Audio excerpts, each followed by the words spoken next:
கனவில் வளர்ந்து கல்லறையில் உறைவது. எத்தனையோ காலங்களாய் இலக்கியங்கள் பேசிவிட்டன. எத்தனையோ காலங்களாய் இதயங்களும் அழுதுவிட்டன. இன்னும் காதல் வாழவும் இல்லை. இன்னும் காதல் சாகவும் இல்லை. நாளைய உலகிலாவது காதலிப்பது மனித உரிமை ஆகட்டும். இந்த கவிதையில் சொல்லுவது போல் ஜாதி மத பண பேய்கள் தான் காதலுக்கு பகையாக உள்ளன. ஜாதி மத கட்டுப்பாடுகள் வரம்புகள் உடையாமல் காப்பதற்கும் பணக்கார அதிகாரங்களை தவறாமல் இறுக்கிப்பிடித்துக் கொள்வதற்கும் தான் இப்படிப்பட்ட தடைகள் விதிக்கப்படுகின்றன. காதலர்கள் கலாச்சார சீரழிவு செய்கிறார்கள் என்று கூறி நாடக காதல் என கொச்சைப்படுத்தி ஆணவ படுகொலைகள் செய்து கொண்டிருக்கின்றார்கள்.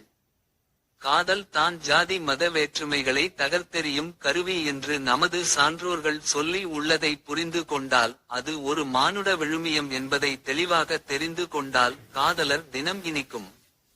இப்படிப்பட்ட மிரட்டல்கள் உருட்டல்கள் பிற்போக்கு தனங்கள் எல்லாம் தகர்ந்து நாளைய உலகிலாவது காதலிப்பது மறுக்க முடியாத மானிட உரிமையாகட்டும்.